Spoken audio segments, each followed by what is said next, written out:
out there with your $30. Did you bring any CDs? I did. It's the Okay, same we one, got though. CDs too. It's the same one. It's, Well. if you've got one of my CDs, it's this one. Okay. The one before this was an 8-track. Okay, so you okay. And some of us still have those players.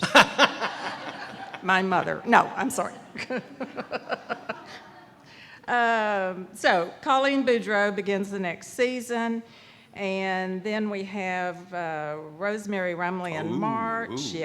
Susan Boone comes after that. April is Nella Phillips. Oh, yeah. And then Joy Davis always Okay, yeah. takes us through the end of that. So we have some awesome programs coming up for you, and we hope you'll join us and enjoy the next season with us.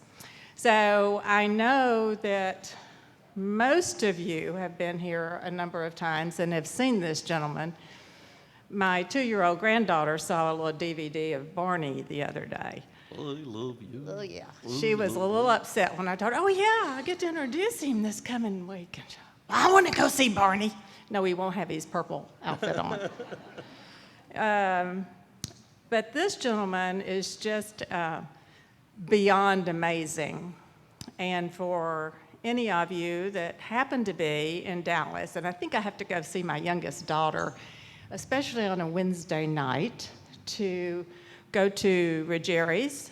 And Preston Royal Shopping Center. Preston Royal. There are 9 restaurants there, but there's a gazebo outside of Ruggieri's, and every Wednesday night I just play the keyboard, and they actually have a dance floor. And you're going, it's Texas, and I'm going, yeah, but our Wednesdays have been very lucky. They're saying tomorrow will be 89, and I'm going, for July in Texas, I'll need a coat. I really will. I'm pretty sure I will. Maybe a scarf or something. At least. And gloves. Earmuffs. Earmuffs, yes. So you are in for such a treat with this gentleman who has done Paul Harvey, and he's performed every place on the planet, I do believe. My favorite is right here, but so for the rest of the story, why don't I just let Dave Tanner tell us about it? Thank you. It's great to be with you. Gonna take a sentimental journey. I'm gonna set my heart at ease. Gonna make a sentimental journey to renew old memories. I got my bag, I got my reservation. Spent each dime I could afford.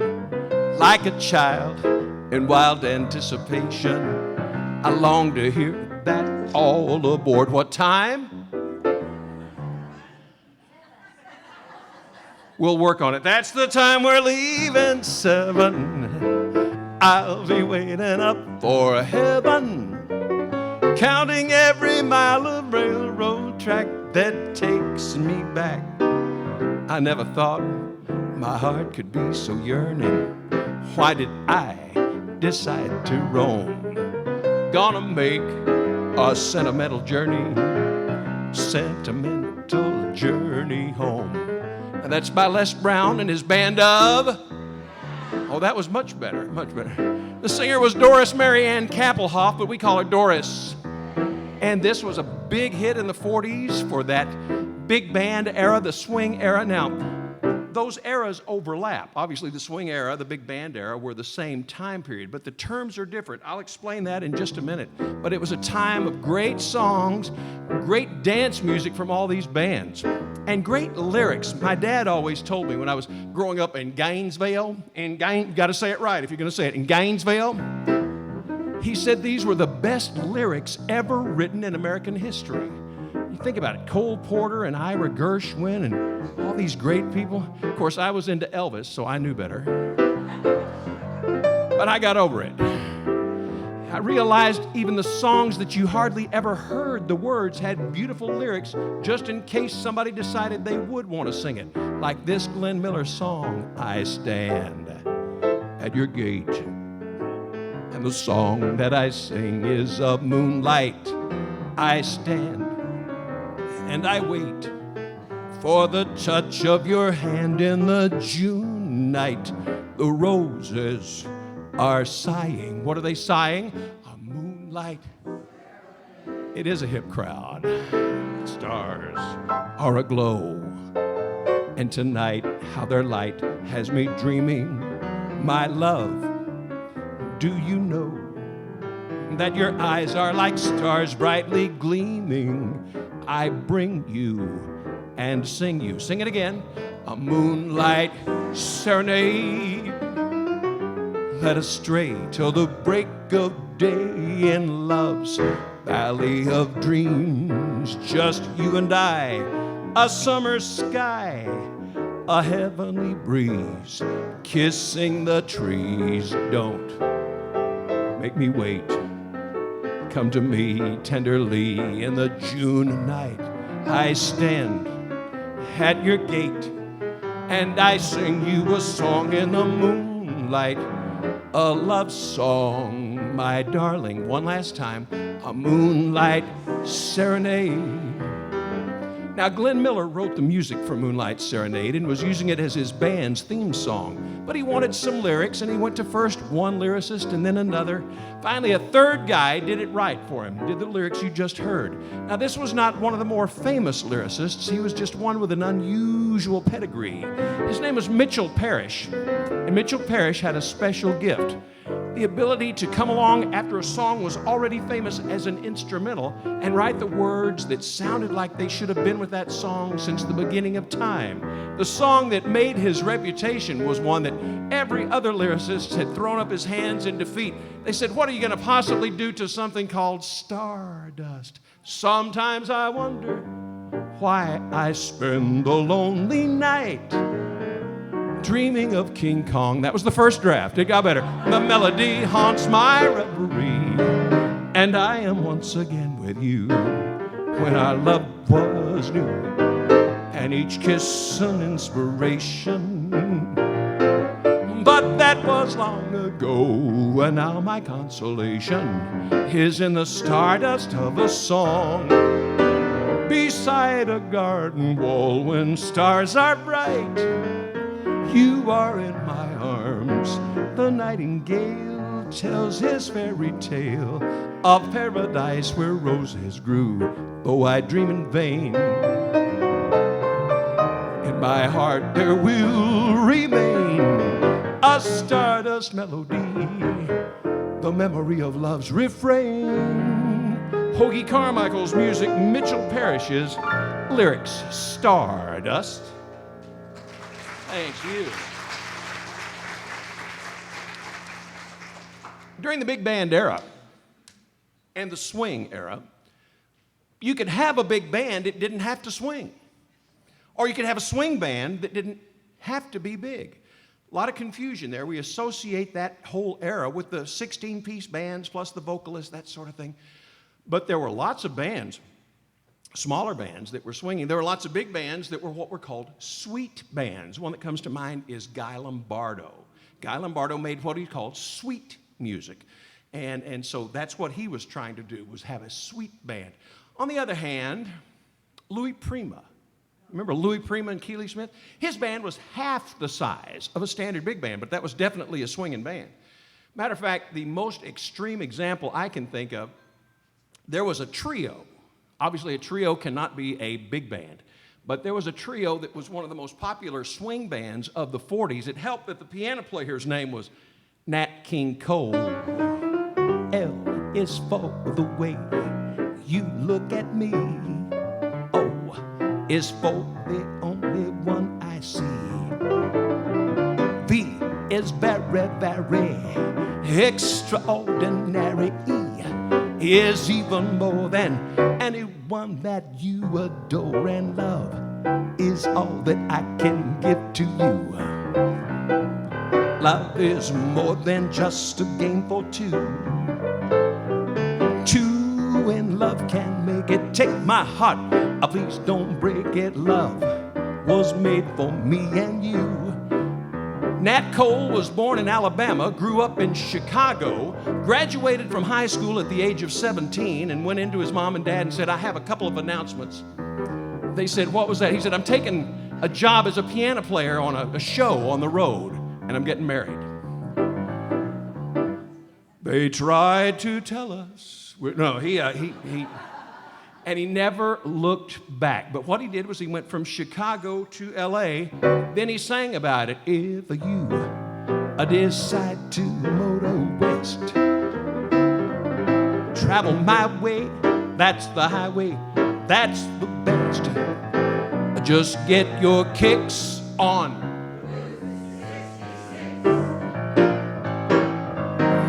It winds from Chicago to LA, over 2,000 miles along the way. Just get your kicks.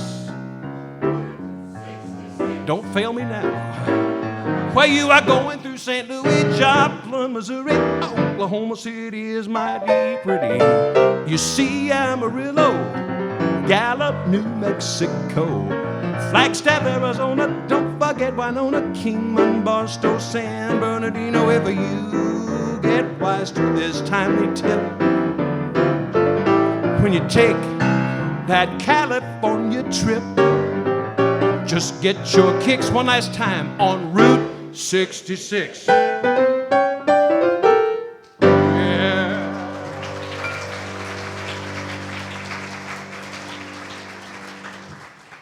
Now, big band era, we can figure out what a big band is and so why it was called the big band era. But the swing era, there's some confusion about that. Swing is actually a term that originally originated in New Orleans, but specifically in a part of New Orleans called Storyville, about 1900. Storyville, how do I say this to such a high-class crowd? It's where the sporting houses were. Every sporting house had a piano player playing some of that ragtime music, and on almost every corner was a dance hall, dime a dance or whatever, you could dance. Very popular place, and a lot of the soldiers, sailors would come to town with a few nights off, and they would go to Storyville and go to the sporting places. And the Navy got tired of them getting rolled while they were there, and in 1917, the Navy closed Storyville, shut it down tight, which was a tragedy for all the musicians who had gravitated to New Orleans and were playing this new kind of music called jazz. Jazz was very disreputable back in those days because of its association with Storyville. And the players had gotten really, really good and had basically defined what was going to become known as the swing sound. Swing in Storyville simply meant a perfect beat for dancing. Didn't matter what the dance was, if it was the jitterbug or the black bottom or the Lindy, whatever it was, if it wasn't too fast, if it wasn't too slow, if it had that perfect swing, it was exactly right for dancing, okay? Trouble was, now there was no place to dance. And so these musicians, and I'm talking about hundreds of them who had been working in Storyville, had the worst choice that any musician can ever be asked to make. They had to either get real jobs. Ain't gonna happen. Or they had to leave. They had to get on a riverboat and head up the river to someplace else where they could ply their trade. Well, that's what they did. And as they did, they exported this sound, which thus far had just been in New Orleans. And they started taking it around. And it was funny because it had a different sound every place it went. When they stopped in Kansas City, whoever it was that sort of inspired the players there, like a young kid named William Basie, Count Basie, they had a very spare style. I always said the Count never used more than 3 fingers. This is as good as it gets, Count.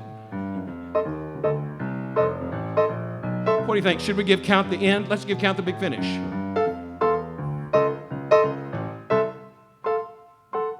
All right, that's the Kansas City style. St. Louis, more barrel house style.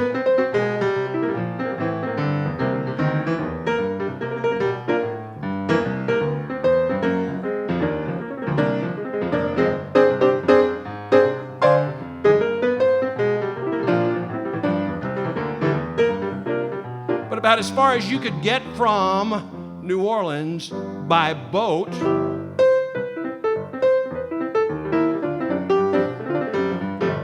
Chicago became the hub of jazz, and it became the place where all these young kids, like Glenn Miller, came from Iowa to Chicago to start playing and perfecting his craft on the north side. Anybody ever hang out in Chicago? Because I know there's the Aragon, the Avalon, there are these nice dance clubs on the north side.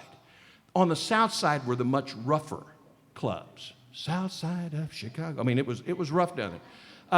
The clubs on the north side would close at a decent hour, 1 or 2 o'clock in the morning, right?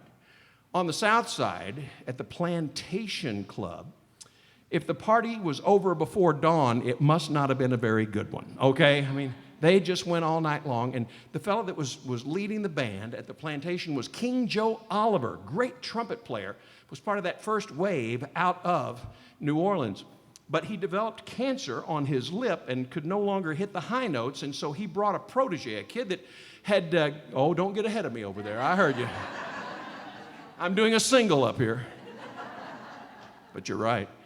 Louis Armstrong had grown up in a foundling home. Somebody gave him a $10 silver cornet because he seemed to have some musical gifts, and what he was able to do with that horn, nobody else had ever done. And when he came to the south side, to the Plantation Club, all the kids over on the north side, people like Bunny Berrigan and Bix Beiderbecke, who were as good as a white trumpet player can possibly be, would come down to see what it was Louis was doing on the south side, because Louis could hit a high note and hold it longer than anybody had ever heard and hit it with full force. And they thought it had to be a trick trumpet or a trick mouthpiece. And they would come and sit right by the stage to see what Louis was doing. And if you've ever seen Louis play, you know he wore a handkerchief over his hand. If the white boys wanted to know what he was doing, they were going to pay him for it. He was not going to give it to them for free. But this was just really an amazing talent that he had. He played trumpet like nobody had ever played it before. And he got to Chicago at a perfect time because the recording industry was just getting started, and companies like the Victor Talking Machine Company and OK Records were having Louis come in and pretty much record the standard repertoire of all the bands that would follow. So many bands played songs that Louis first recorded in 1927, 28, and 29. It was Louis that first said, "All of me, why not take all of me? Can't you see I'm no good without you? Take these arms, I'll never use them. Take these lips," I got it backwards, "I'll lose them. Your goodbye left me with eyes that cry. How can I go on without you? You took the part that once was my heart. Why not take all of me?" He said, "I'm in the mood for love, simply because you're near me. Funny, but when you're near me, I'm in the mood for love. Heaven is in your eyes, bright as the stars we're under. Oh, is it any wonder I'm in the mood for love? I stop to think of whether this little dream might fade. We put our hearts together, now we are one. I'm not afraid if there's a cloud above. If it should rain, we'll let it. But for tonight, good, I'm in the mood for love. Grab your coat and get your hat. Leave your worries on the doorstep. Just direct your feet to. Can't you hear that pitter-pat? And that happy tune is sure still. Life can be so sweet where on the sunny side of the street I used to walk in the shade with the blues on parade. I'm not afraid of this rover, crossed over. If I never had a cent, I'd be rich as gold dust at my feet on the sunny side of the street. Oh, yeah.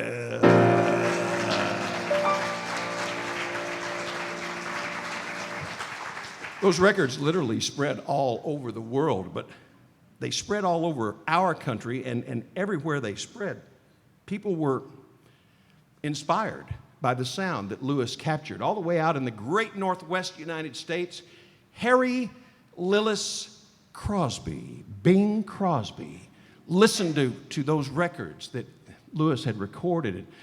His voice didn't sound anything like Lewis, but he wanted to try to capture that same sense of fun that Lewis brought. He always tried to make it sound easy. A lot of singers want to make you think, oh, we're working really hard up here, and it's terrible, and Bing just liked him. No, we're not.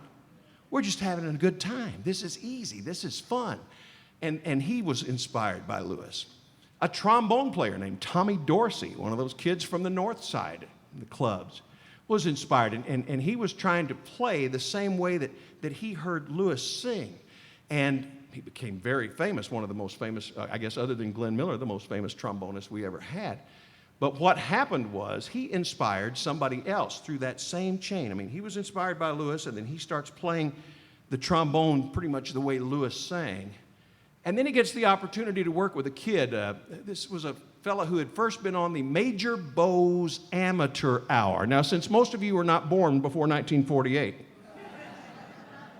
before Ted Mack, there was Major Bowes. It was a radio amateur hour, and this group called the Hoboken Four won, and they toured the country for a year, and for 3 of the 4, that was enough, but for Frank Sinatra, he wanted more. And so even though he was a young married guy, he quit his job at the newspaper. He was a sports reporter, and started singing for $10 a night. Of course, the whole Harry James Band, which was what he was working with, was getting $200 a night. You could hire a 16-piece orchestra with Harry James in the front and Frank Sinatra playing or singing, and you could get them for $200 for 7 hours. Yeah, from 8 at night till 3 in the morning. And he loved it. He just thought it was great. They were working 2 or 3 nights a week, and it was just going great until one night he comes home with his $10. And his wife, Nancy Barbados Sinatra, said, you're about to be a daddy. And this $10 2 or 3 times a week just isn't going to cut it. You need to go back and be a sports reporter again. And he said, what if I could get a job that paid better and worked more nights? And she said, only Tommy Dorsey does that. So he called Tommy Dorsey. Said, could I audition with your band? And Tommy said, yes, but I should tell you, we don't meet in a rehearsal hall and have an audition. I need to see how you work with a room full of Bobby Soxers. Who knows what I just said? Okay. Teenage girls. And of course, their mothers, because they had to have chaperones. But anyway, he said, come down this Saturday night to the Paramount Theater in New York City, and we'll just see how you do. And he was really nervous. Frank had, up to that point, pretty much been singing in the Bing Crosby style, very smooth, a crooner. But as he's sitting there, fidgeting and wondering what he's going to do when he gets up before this screaming group of Bobby Soxers, Tommy says, I want you to listen to how I play the trombone, to how I phrase things. And when you sing, I want it to be like my trombone learned how to talk. That's what I want to hear coming out of your voice.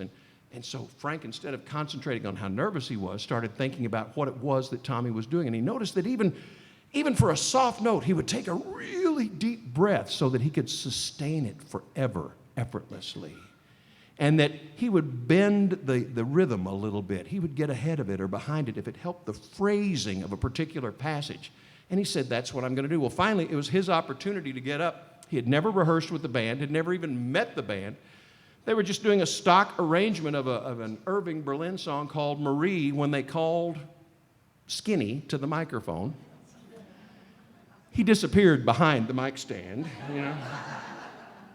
But then he sang, Marie, the dawn is breaking, Marie.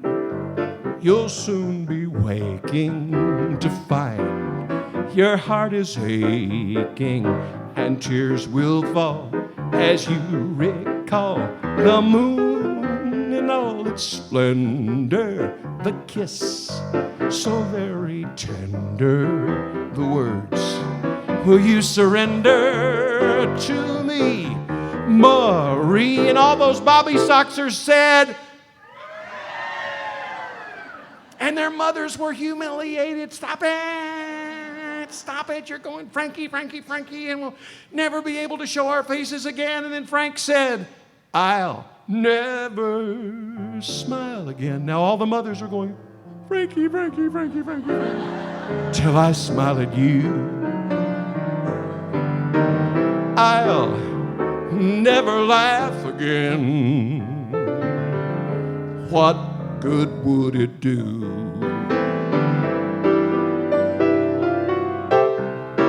For tears would fill my eyes. My heart would realize that our romance was through. I'll never love again. I'm so in love with you. I'll never thrill again to somebody new. Within my heart, I know I will never start to smile again until I smile at you.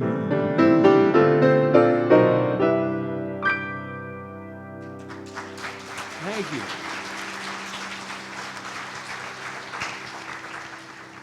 He was a sensation. He became the standard by which all other big band vocalists were measured. And most of them, each in their own way, tried to copy what Frank was doing now.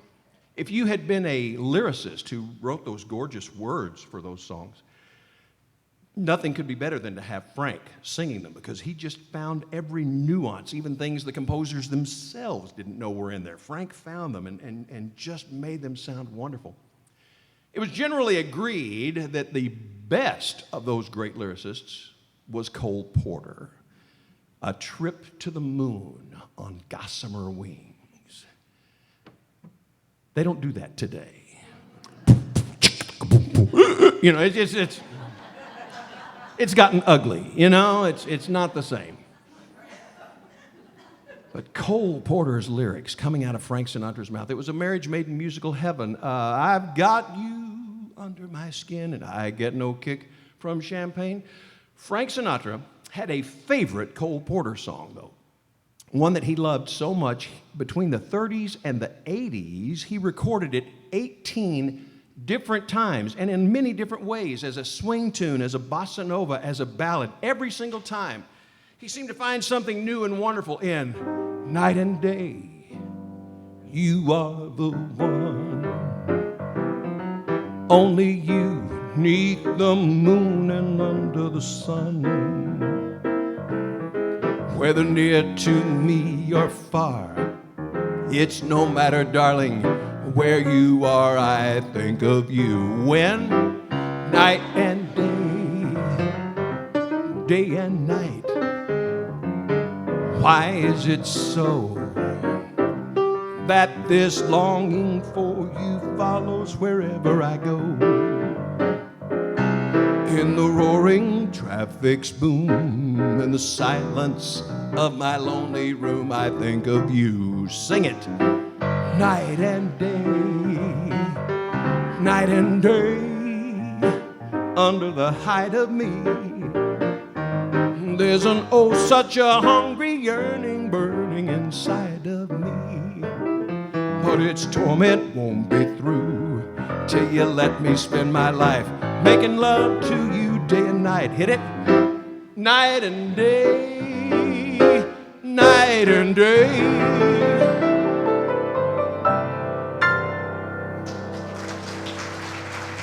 Thank you. Sweating like a fat boy up here, but anyway. But this was not just music to listen to. This was dance music. It was made for dancing. And I bet Cole Porter would have told you, I'll bet Frank Sinatra would have told you, that if a song had a cute melody and a perfect beat for dancing, it didn't have to reach the lyrical perfection of a Cole Porter song. It could be about Hut-Sut Rawlson on the Rillawa. What did I just say?